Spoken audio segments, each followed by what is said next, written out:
മുതിര തോരൻ. അത് ഞാൻ ഉപ്പിട്ട് വേവിച്ച് വെച്ചിരിക്കുകയാണ്. നമുക്കിനി ഉണ്ടാക്കാൻ തുടങ്ങാം. അതിന് വേണ്ട ചേരുവകൾ: ഉള്ളി, കറിവേപ്പില, വെളുത്തുള്ളി, പച്ചമുളക്. ചീനിച്ചട്ടി വെച്ച് വെളിച്ചെണ്ണയിൽ ഉണ്ടാക്കിയെടുക്കാൻ ശ്രമിക്കുക. നമുക്കിനി ഇതിലേക്ക് കടുക് ചേർത്ത് കൊടുക്കാം. എണ്ണ ചൂടായിട്ടുണ്ട്. നമുക്കിനി ഇതിലേക്ക് കടുക് ചേർത്ത് കൊടുക്കാം.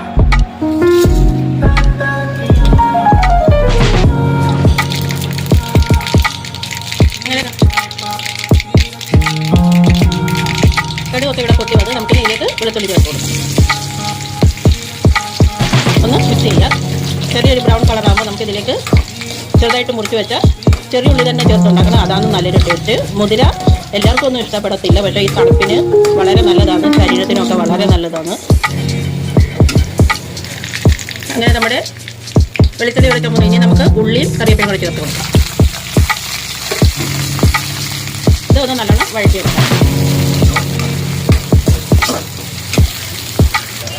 അങ്ങനെ നമ്മുടെ ഉള്ളി ഇവിടെ വഴഞ്ഞ് വന്നിട്ടുണ്ട്. നമുക്കിനി ഇതിലേക്ക് ഒരു ശകലം ഉപ്പ് ചേർത്ത് കൊടുക്കാം. മുതിരയിൽ ഉപ്പിട്ടാണ് വേവിച്ചത്, അങ്ങനെ ഒരു ശകലം ചേർത്ത് കൊടുക്കാം. പെട്ടെന്ന് വഴഞ്ഞിടും. ഇനി നമുക്ക് ഇതിലേക്ക് മഞ്ഞൾപ്പൊടി ചേർത്ത് കൊടുക്കാം. 1 സ്പൂൺ മഞ്ഞൾപ്പൊടി, 1 സ്പൂൺ മുളക് പൊടി, 2 സ്പൂൺ ചെറുതാണ്, അതുകൊണ്ടാണ് ഞാൻ അത്ര ഇട്ടത്. നിങ്ങൾക്ക് എരിവിന് ആവശ്യമായത് ചേർത്ത് കൊടുക്കുക. ഇതിലേക്ക് വറ്റൽമുളകും കൂടി ചേർത്ത് കൊടുക്കുക. ഞാനിടാൻ മറന്നു പോയതാണ്. നല്ലോണം ഒന്ന് മിക്സ് ചെയ്യുക.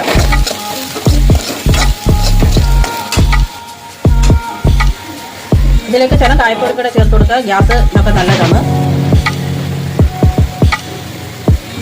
മുതിര വേവിക്കുമ്പോൾ ഇട്ട് കൊടുത്താലും മതി. ഞാൻ മറന്നുപോയി, അതാണ് ഇപ്പോൾ ഇട്ട് കൊടുത്തത്. ഇനി നമുക്കിതിലേക്ക് വേവിച്ച് വെച്ചാൽ മുതിര ചേർത്ത് കൊടുക്കാം. ഓവർനൈറ്റ് സോക്ക് ചെയ്ത് വെച്ചാൽ ഒരു 4-5 വിസിലോടുകൂടി തന്നെ അത് വെന്ത് കിട്ടും. അല്ലെങ്കിൽ ഗ്യാസ് ഒരുപാട് വേസ്റ്റ് ആകും നമ്മളത്. അപ്പോൾ എല്ലാവരും അങ്ങനെ ചെയ്യാൻ ശ്രമിക്കുക.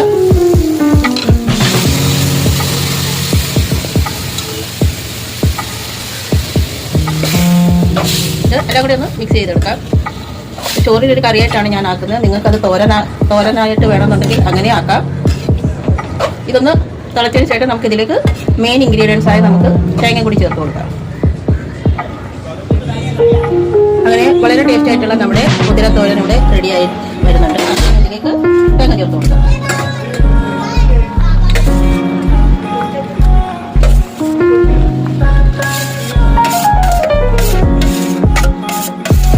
തേങ്ങ ചേർത്ത് ഒന്ന് മിക്സ് ചെയ്ത് ഒന്ന് തിളപ്പിച്ച് നമുക്ക് ഇത് ഇറക്കി വെക്കാം.